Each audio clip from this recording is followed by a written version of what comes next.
Thank you very much, John, and thank you for this great honor and opportunity to share our work with you.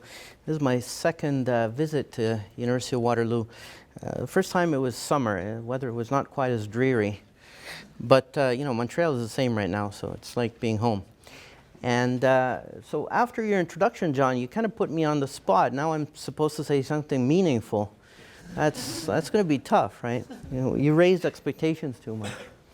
Okay, so we work on a variety of nanoscale systems. As you can see from this crowded slide, we work on inorganic and organic and biocompatible systems.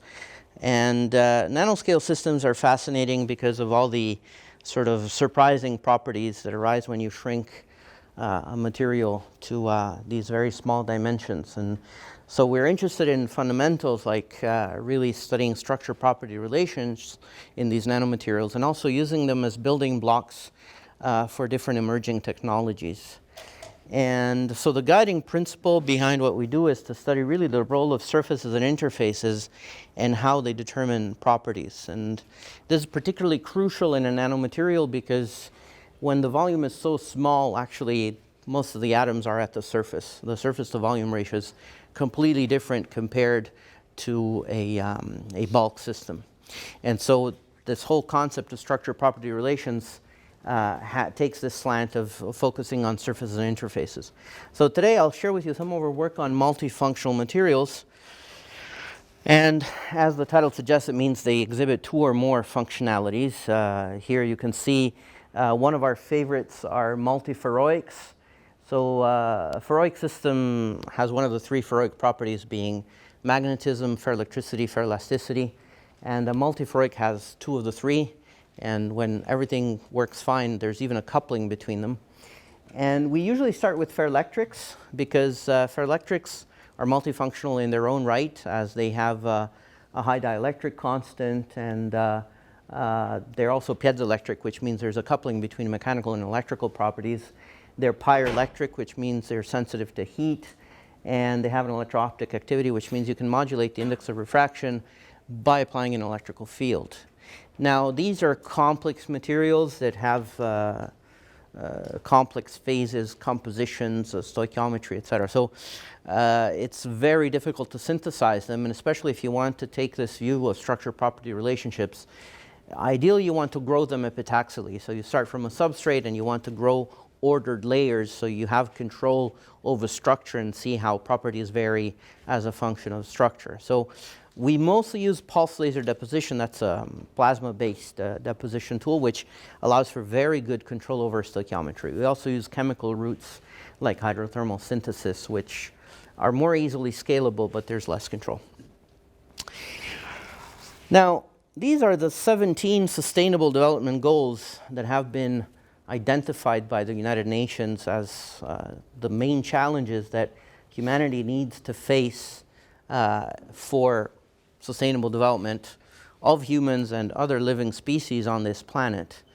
According to the UN's definition, sustainable development means to essentially use resources in a way that will not affect the ability of future generations to have access to the resources that they will need.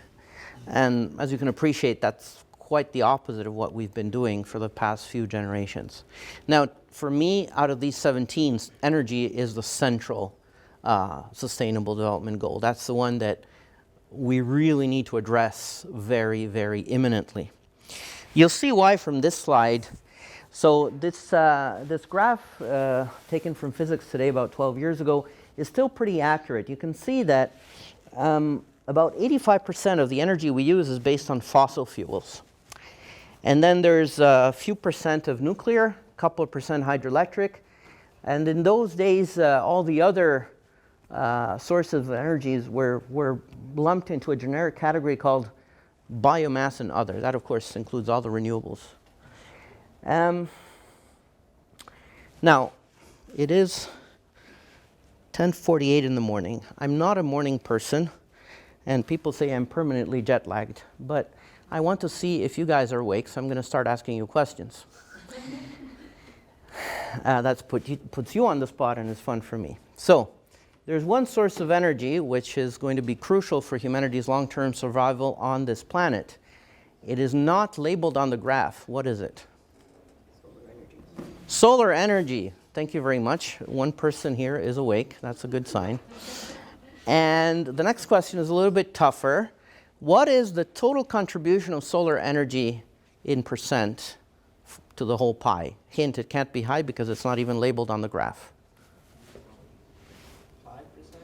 Gentleman over there is optimistic, says 5%. Anybody offer more? No, less. Less. This young lady, 0. What? 3. 0.3. Young lady is very pessimistic, 0.3. Anybody offer different values? 1%. Who says 1? 1? Anybody else? Somebody else said 1. 1?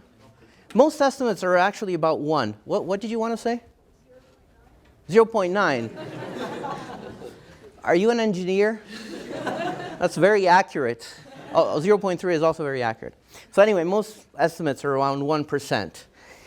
Now, solar energy per se cannot solve all our energy challenges, but I want you to appreciate it. Every hour, the sun sends towards our planet enough energy to power the whole world for 1 year, but we only use 1%. So the bad news is, yes, we only use 1%. The good news is that hopefully it can only get better. Of course, as I said, solar cannot solve everything. If we're going to address this challenge, we'll need a mixed bag of technologies. Now, there's another critical issue in the sustainability equation. And you see it from the other graph. That's world population as a function of time. Now, you go back a few hundred years. World population was much, much, much smaller than it is today. And it was growing very, very slowly. Today, it grows at a rate of 200,000 people per day, which means 70 million in 1 year, which means twice the population of Canada pops up on the planet in 1 year. Or you wait 15 years, it's not even one generation, and you have pretty much the whole population of India popping up. A few more years, you have the whole population of China. That's a lot of people, right? And guess what? More people want more energy, right? And since our main source of energy are fossil fuels, well, there's pollution and climate change, etc. Now, this is the 1800s, right? This is a crucial point in human history.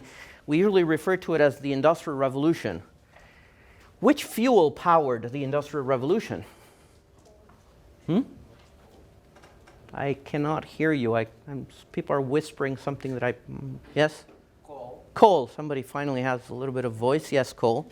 So that's the first fossil fuel that humanity used on a large scale. And then we started using natural gas and, of course, oil.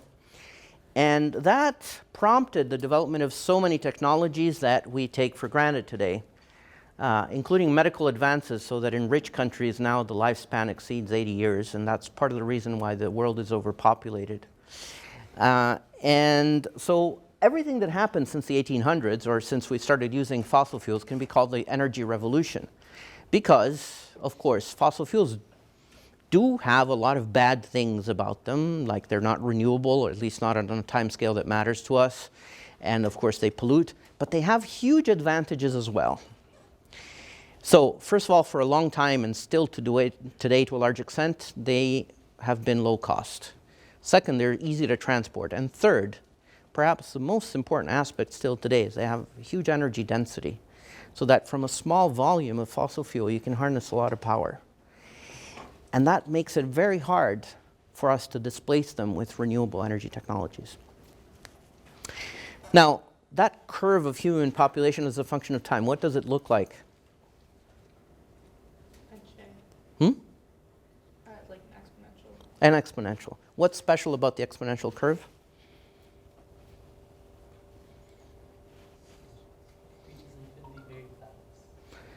Yes, it reaches infinity very fast, but there's more to it than that. A lot of curves reach infinity very fast. Is there anything that grows faster than an exponential? It's the fastest rising curve you can think of. So we're trying to feed exponential growth based on finite resources, which is so obviously not sustainable. Now, suppose you want to explain this concept to somebody in your extended circle of friends or family, somebody who does not have training in science, engineering, etc., they will probably not appreciate what it means to grow exponentially. So all you need to tell them is that one day we will run out of fossil fuels. It won't be today, it won't happen overnight, but it will happen. And when it does happen, we either have a replacement for that 85%, or we have to go back to the population level before fossil fuels. That's what this planet can sustain without them. That was about 1 billion people. We're at 7.7 billion. This is a doomsday scenario. I don't want you to go home worrying about your future. I don't think it's going to happen within the lifetime of anybody in this room. However, I want you to think about the legacy that we're leaving to future generations.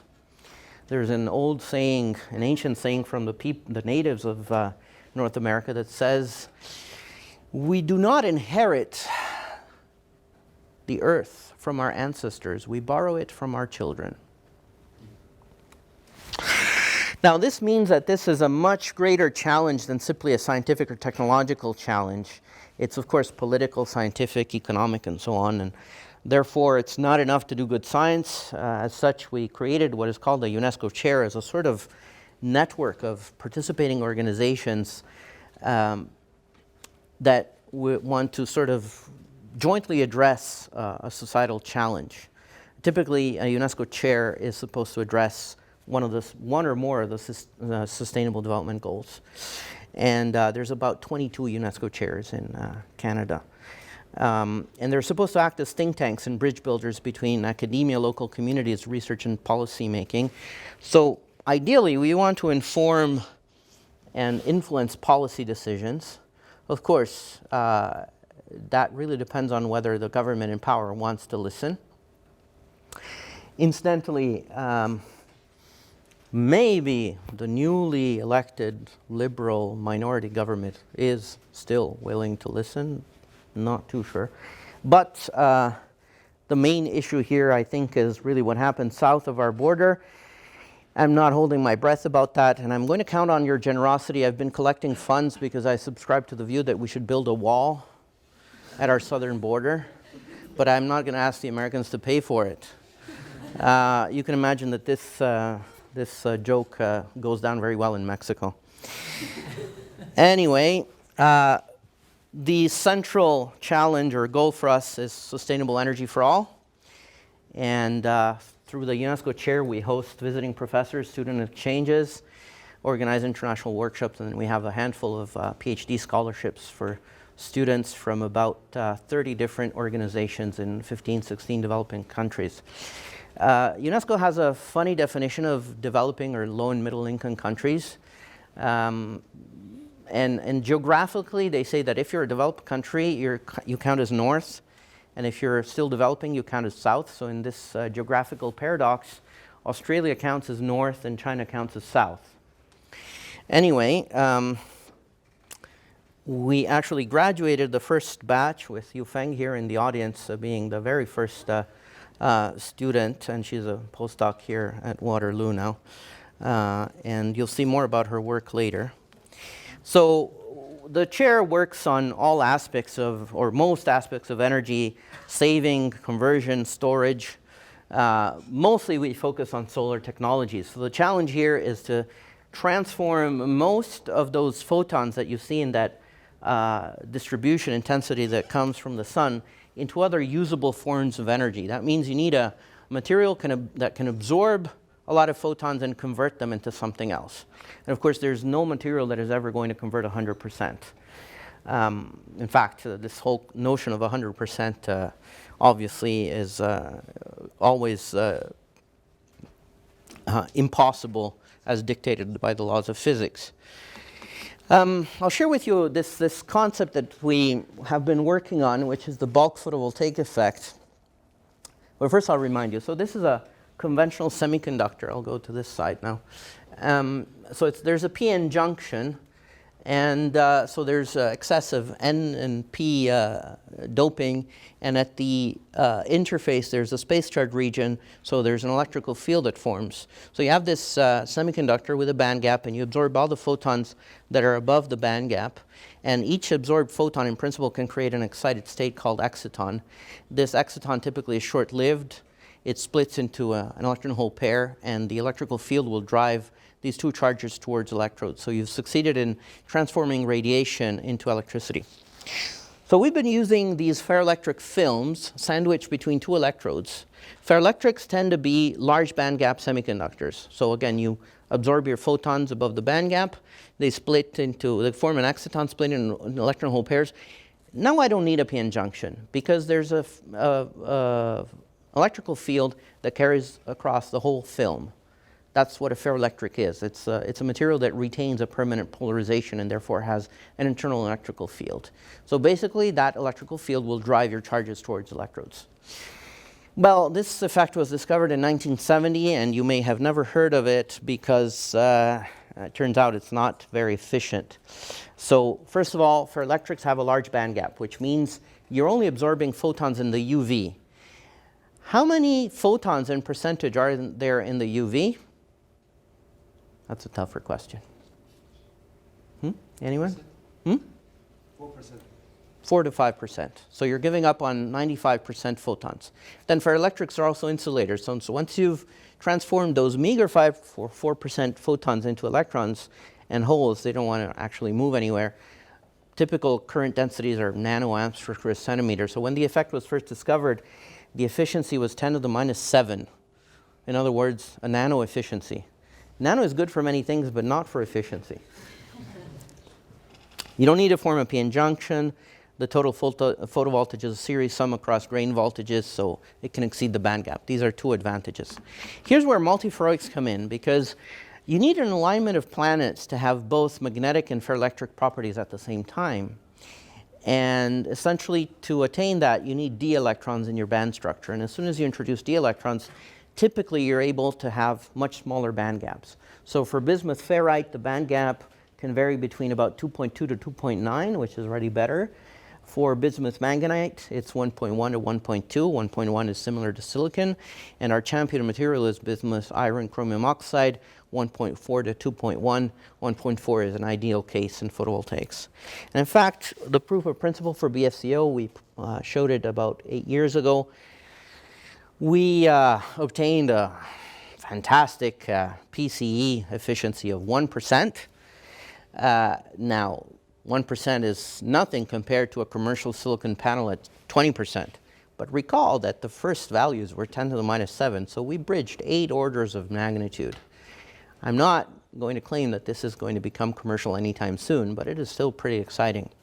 And from there, we realized that we can actually engineer the band structure. If we vary the relative ordering of iron and chromium in this lattice, then we can actually change the value of the band gap. And with highly ordered cations, we obtain this magic value of 1.4. That's where you get the maximum maximum efficiency according to the Shockley-Queisser theory. So this means that we can grow single films with different band gaps because they have different relative ordering. And the power conversion efficiency, you can see that it varies between 0.7, 2.5, and 3.9. Or we can grow a multi-layer, so we can stack 3 films on top of each other. The top one has the largest band gap and then progressively smaller. That ensures that you absorb the maximum photons. We cannot sort of engineer the band gap continuously, of course. I mean, it's not that easy. But in principle, they grow epitaxially. They have the same crystal structure, orientation, stoichiometry, everything. So that's where we get our maximum PCE of 8.1%, which means we're close to double digits. How can we improve it further? Well, you'll see the fill factor there. It's always less than 50%, which means we have huge losses, optical losses, and maybe other types of losses as well. So that means we need to identify the origin of those losses so that we can actually improve the fill factor, and usually that leads to higher efficiencies as well. I'll give you this other example of 2 distinct phases of bismuth manganite, BMN03, which is ferroelectric, BMN205, which is semiconducting. The credit here goes to my former student Joy Prakash Chakrabarti from Bangladesh. See, we didn't think this work could end up in one of those magazines, but he was very persistent. And eventually we made it through to this Nature Photonics Journal. So we grow on niobium doped STO. That's your composite film. Top conductive oxide is transparent conductive oxide is ITO. Usually the film thicknesses are pretty thin, about 100 to 200 nanometers, for two reasons. One is these materials have a high absorption coefficient, and two is once you've split your charges, you don't want them to travel very far to reach electrodes, because the further they go, the higher the chances of quenching at defects, recombining, or anyway, other types of losses. So here you can see different devices that have average efficiency of close to 4%, record being 4.2%. From these graphs, you can see that we can extrapolate the current density either from the IV curves or by integrating the external quantum efficiency. It's roughly 7 milliamps per centimeter. Now what's interesting here is that we measured the band gap of three different materials. The composite gives 1.24, the semiconducting 1.27, the ferroelectric 1.25. So the band gaps are very, very similar. I mean, there's very small difference. But you can see here, on the other hand, that the semiconductor by itself has, again, a sort of micro to nano efficiency. The ferroelectric by itself has 0.11, which is very low but respectable for a ferroelectric. And it's only the composite film that has this 4.2%. We interpret this in relation to grain boundary barrier potentials that facilitate charge transport between the semiconducting and ferroelectric parts. Now, this is another aspect of the energy challenge that I want you to appreciate. This is the Earth at night from a satellite. And this image tells you two things. One is, of course, we're wasting a lot of energy. And two is, the availability of energy is not the same for everybody on the planet. Australia is pretty dark. Does that surprise anyone? No? Why not? Because most of it usually uninhabited. Right, and there's patches of light on the coast where most of the people live, right? So Australia is a kind of one-dimensional country on the coast. Canada is one-dimensional because most of our population is within 100 kilometers to our southern neighbor. Then look at the rest of that map. I mean, there's not a whole lot of light in central South America. Maybe if they were to take it now, there would be pictures of fires, unfortunately. Lots of Central Asia and most of Africa are dark. And if you've ever been to the equator, you would appreciate something very interesting, that there's always 12 hours of light and 12 hours of dark at the equator. And the sun rises around 6:30 in the morning and sets at about 6:30 at night. And the people that you see that live in those dark areas, they literally have no power at night. Or sometimes they burn kerosene lamps, which is not very healthy. How many people live in these conditions? Well, it's hard to say, but probably about 1.5 to 2 billion people live without so many privileges, I will call them, that most of us in this room have always had, or at least we take for granted, including electrical power, clean water, health services, sanitation services, etc. Now, as grim as that map looks, you can sort of overturn it and think of it as a map of possibilities, because the same areas that are dark at night are the ones that have most sunshine during the day. And so, in fact, there's an opportunity for huge sort of benefit in these areas that could lead to major societal changes for the better within 1 or 2 generations. For that purpose, though, we work on different types of solar cells that are much more low cost, because that's typically a barrier for commercialization and deployment in these poor parts of the world. So photoelectrochemical cells that mimic the photosynthesis reaction in plants, they suffer from limited efficiency and stability, but they have fairly low cost, and they're low energy intensive, which means you don't need a large energy budget to fabricate them. So in this case, we engineered the photoanode in a dye-sensitized solar cell. In this cell, you have your photoanode, which is typically a metal oxide semiconductor, has a large band gap, so it absorbs only in the UV. You sensitize it with dye molecules, these large organic molecules that absorb in the visible infrared, and that allows you to absorb a lot more photons. Well, we introduced carbon nanotubes, and the hypothesis was that we would favor charge transport and therefore improve efficiency. It turns out that we improve the stability, and you can see that from these curves here. So J is current density, V is voltage, and you can see that the sort of standard control device are the black squares on day 1. The white squares are after 6 days of operation, so there's a drop in the curve. And the red circles are the devices in which we introduce carbon nanotubes. Very small amount, 0.03% weight. And then the white circles are the same ones, but after 6 days. So there's a drop, but it's very small. What's the area under that curve? If I have J on the Y and V on the x-axis, what's the area under the curve? Everybody fell asleep. The area under the curve. Power density. It's the power density output of the device, right? So if it drops, it means that your ability to generate power from this device has significantly deteriorated. So somehow the carbon nanotubes improve the stability. We're not entirely sure how. We noticed that we can vary their introduction in the photoanode almost continuously, and we get the best results for 0.01% weight. That's where we get 9% efficiency. It's not a world record, but it's pretty good. Fill factor 74%, VOC 760 millivolts, and JSC, short circuit current density, 16 milliamps per square centimeter. Now, look at those values. Those are obtained with multi-wall carbon nanotubes. If we replace them with the same quantity of graphene, which is, of course, sort of a nanotube unraveled into a plane, then we obtain almost identical values for the same amount of graphene. It's kind of remarkable. It points much more to the composition of this sort of doping material, which is carbon nanomaterials, as opposed to the specific topology that seems to influence the performance parameters of these devices.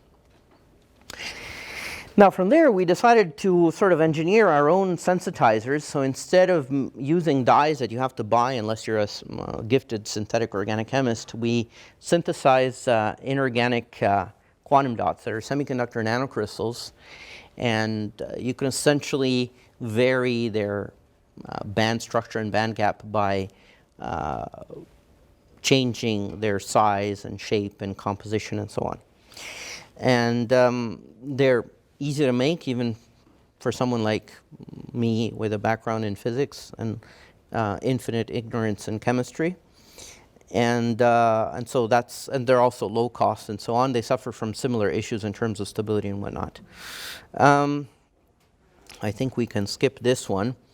Now, you can use the quantum dots as sensitizers for a photovoltaic device, but you can use them also for other purposes. And here's where hydrogen comes in as a kind of clean fuel. Hydrogen is a fantastic fuel because when you combust it in a fuel cell, the only byproduct is water. But there's 3 challenges related to a hydrogen economy. One is, where do I extract it? 2 is, how do I store it? Because it's the smallest molecule possible. And 3 is, combusting it requires rare and expensive electrocatalysts like platinum. So we work mostly on production. You can appreciate that you can't dig hydrogen out of the ground. In the atmosphere, the content of hydrogen is only 1% about. So where do we extract hydrogen to use it as a fuel? Who said water? See, that's where we want to extract it, but that is not true because it's an exothermic reaction. You need more energy to break up the water molecule than what you get back when you combust the hydrogen. So that's where we want to extract it. But right now, where does it come from? It comes from CH4, methane, natural gas, a non-renewable source. Now, from the point of view of pollution, it's better to combust hydrogen than methane. But from the point of view of sustainability or renewability, if you like, you're back to square one. I mean, at the The feedstock is non-renewable.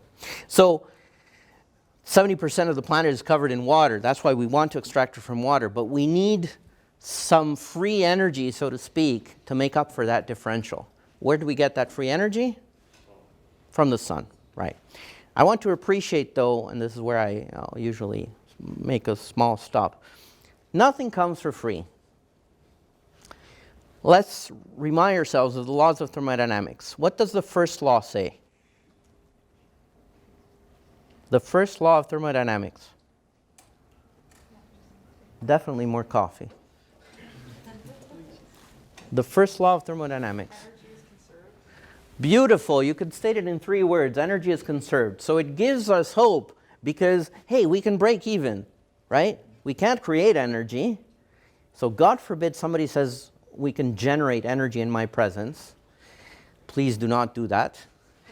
But we also do not destroy energy because it's conserved. But the real issue is the second law of thermodynamics. Now, you're used to formulations of the second law that talk about entropy. Of course. If you were to formulate the second law in terms of energy instead of entropy, how would you do that? Energy that can create work. Well, that's the sort of definition of energy. It's the ability to do work. But I want you to think about the second law of thermodynamics in relation to energy instead of entropy.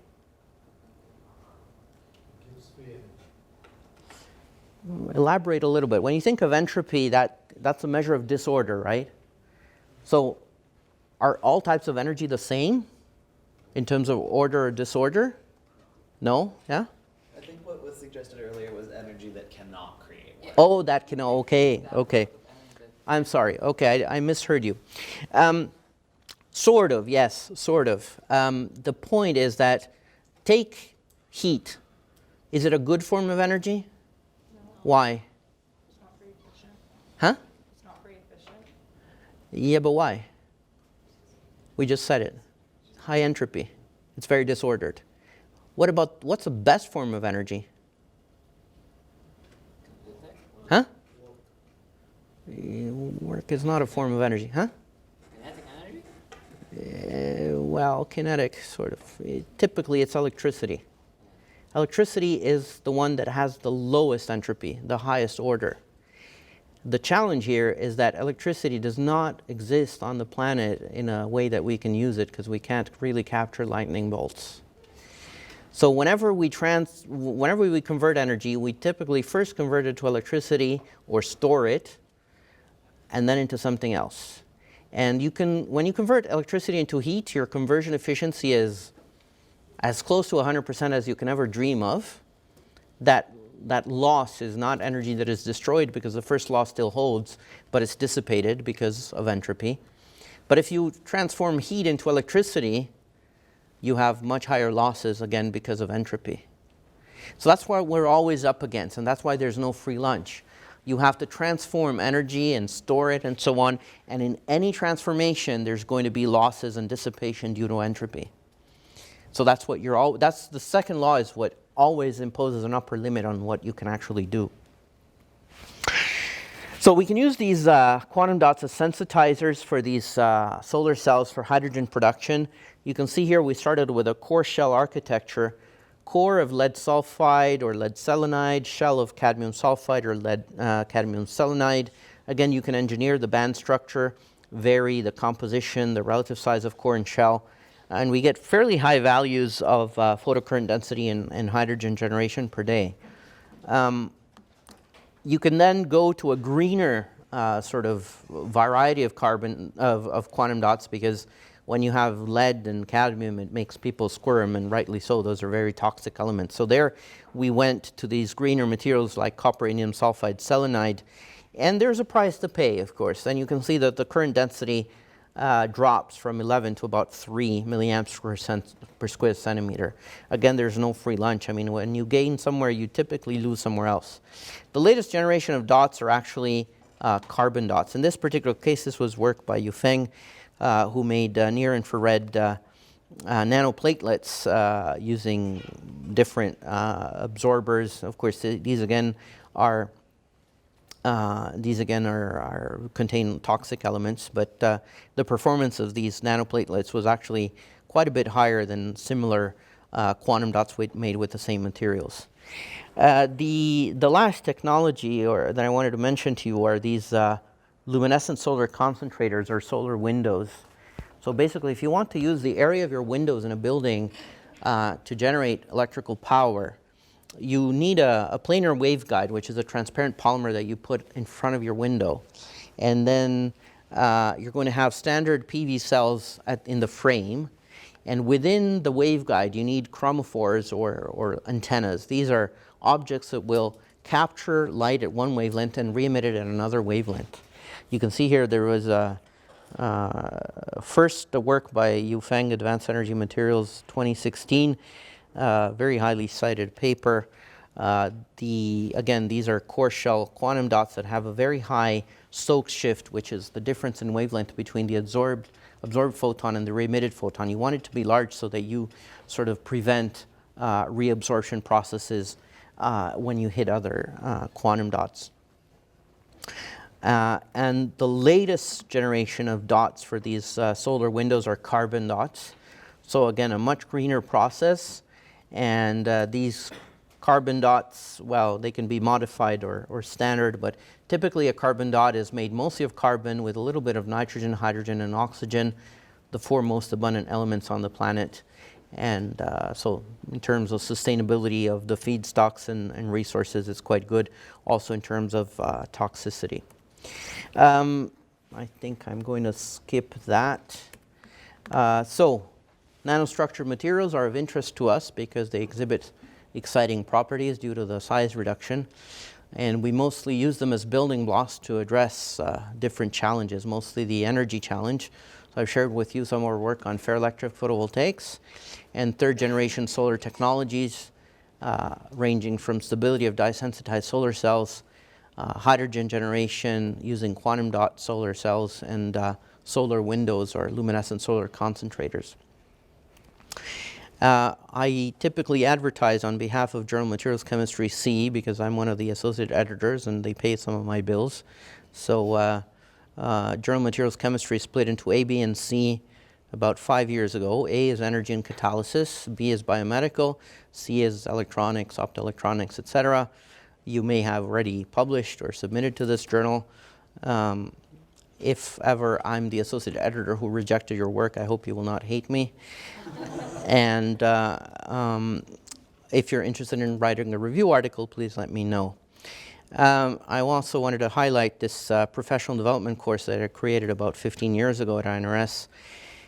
It's called Survival Skills for Scientists. It's designed so that new generations will not make the same mistakes that we made in our careers. The course content became a book that I co-authored and a series of papers in Journal Materials Education. The book was reprinted twice. They asked me for a second edition, which I don't have time to write. And it was also translated into Japanese, so there's a version of my book I can't even read. I have no idea if it's accurate or not. And I owe a debt of gratitude to the funding agencies that support us, and then to collaborators worldwide. My personal claim to fame, I mean, I guess John was reading a bunch of those useless titles earlier, but I've been a professor 17 years, and now 19 former group members are themselves professors in 10 countries. That's what I'm most proud of, actually. You can visit us in Montreal, and as I mentioned, the weather is similar to Waterloo. We have two seasons, the winter and the construction season. And during the construction season, it's warm enough that we can organize a water fight in the backyard. You can see yours truly somewhere there in the middle, Yufeng on the far left. And it's a big party, and students are very happy because they get to soak their advisor without any consequences. Thank you very much for your attention.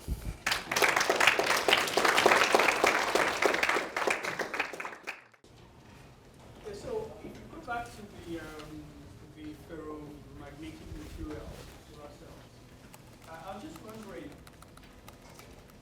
what does the open circuit voltage depend on? Because one of the ones where you show different stars there was one of the devices that had 1.48 volts, of circuit voltage, right? The other ones were around 0.1. So that's a significant spread. Wonder if you, So are you talking about this one or? there was I don't remember what slide, but there was a table you showed of the multi The efficiency. This one here? not this one. This is a multi-layer. There's another one that had So you have 4.2 efficiency, 4.2. individual and This one here? that one, yes. Okay. So you see, the composite has 1.48, while the individuals have 0.46 and 0.22. Yeah. I wonder if you know why there's that big spread.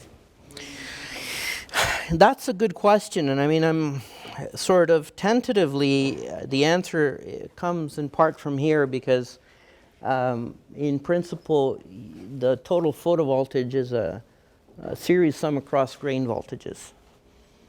And that's why it can exceed the band gap. What happened here? Okay. But we haven't really explored that, but that actually is a very good point because that is also one parameter that can influence eventually the efficiency. So that's something we haven't really been able to explore yet, but that's a very interesting aspect that you raise.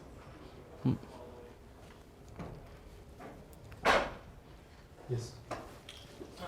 So when you work on dye-sensitized solar cells, I've heard talk in other places that they're very finicky devices to make. You make 50 and only one will even give you a voltage. Can you comment sort of, is that been true in your experience? Outlook at the field?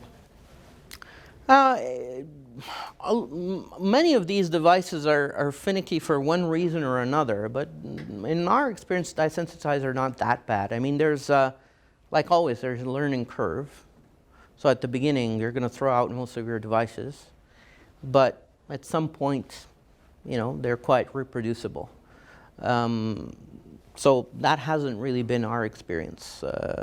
I mean, it is true that for a lot of these low-cost systems, reproducibility can be an issue, and you can even get quite a bit of a spread in terms of performance parameters. So before you actually get all your recipes right, and you get, you know, robust kind of recipes and procedures, it can take a while. But at some point, they're quite reproducible. So a really nice talk.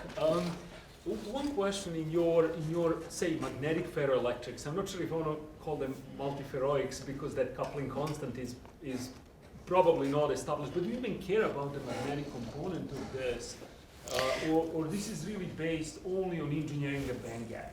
Have you ever looked into? So the magnetic component comes into play because it introduces the d electrons, which shrinks the band gap. But Right. we don't really use the magnetic properties other than that, or at least Right. they don't seem to play a role. That D0 chemistry is the big Yeah. challenge in multiferroics. Of 'cause course. Once you get the D electrons, Yep. then you reduce the ferroelectricity. So Right. So you're basically fighting. If you want magnetoelectric coupling, that's, you know, like you said, that's an issue. But for our purposes of photovoltaics, it's. Did you even check any magnetic or magnetoelectric? We did. They're quite weak. I mean, that was the original purpose, but that was quite disappointing. Right. Yep. I can imagine that. Yeah. Mm. Yes, please. The commercial solar panels that are out in in sale and everything in use, that has like an efficiency about like 20 or 30%. For the new solar photovoltaics that you're mentioning right here, what would be the efficiency if you were to make a solar panel? With these multiferroics? Yeah. Oh, well, I mean, the theoretical efficiency can be quite high. So we're not even close to the maximum theoretical value. But other than that, I mean, I think here there's an issue of cost rather than looking at the efficiency itself. What I did not mention earlier is that, so here in this paper here on the bottom, what we did is we grew these materials epitaxially on silicon. And so we didn't quite get to make a sort of tandem device, not yet anyway, but the opportunity here would be to combine silicon with this other material, and so we would be enhancing an existing commercial technology instead of trying to drive a competing one. And that, I think, would be a lot more promising, because these materials are difficult to make, expensive, etc. It's not just a matter of efficiency, right? When you look at a solar technology, just like in many other energy technologies, the challenges are pretty much always the same. The efficiency is one, the stability, and also, of course, the cost. So you can have extremely high efficiency, but if the cost is very high, nobody's going to buy your panels anyway. So this is more of the direction in which we're going, not so much beating the efficiency of existing commercial panels, but see if we can combine the two technologies. Yeah. Yes. Sorry, I just wanted to follow up on your last statement. I know in one of the introductory slides, you stated that you can grow them with epitaxial and you can also synthesize them by hydrothermal methods. So if you have those two choices, I mean, why go the epitaxial route? Especially in this case, if you grow them on top of silicon, then you're also increasing the cost of conventional silicon solar cells, because you're using not the same type of material and you're doing epitaxial grow, which is not necessarily a cheap process. So what are the limitations of bottlenecks from moving away from this epitaxial vacuum good process into something solution-based like hydrothermal? For the solution-based synthesis, we can reproducibly grow materials that have a very high aspect ratio, like nanowires. But thin films, high-quality thin films, and especially if you want to engineer the band gap, no, it won't work. I didn't mention here, it was a little bit too detailed, but essentially the way we change the band gap, or the way we change the relative ordering of iron to chromium, is here. This is the repetition rate of the laser in pulse laser deposition. So it's one specific parameter in pulse laser deposition that you can change, and that changes the relative ordering and therefore the band gap. We didn't quite find a similar way to grow with hydrothermal synthesis and have that level of control, right? I mean, Do you think this is going to be a concern in the long term? I mean, in terms of yeah, I mean, look, like I said earlier, I'm not holding my breath about any of this becoming commercial.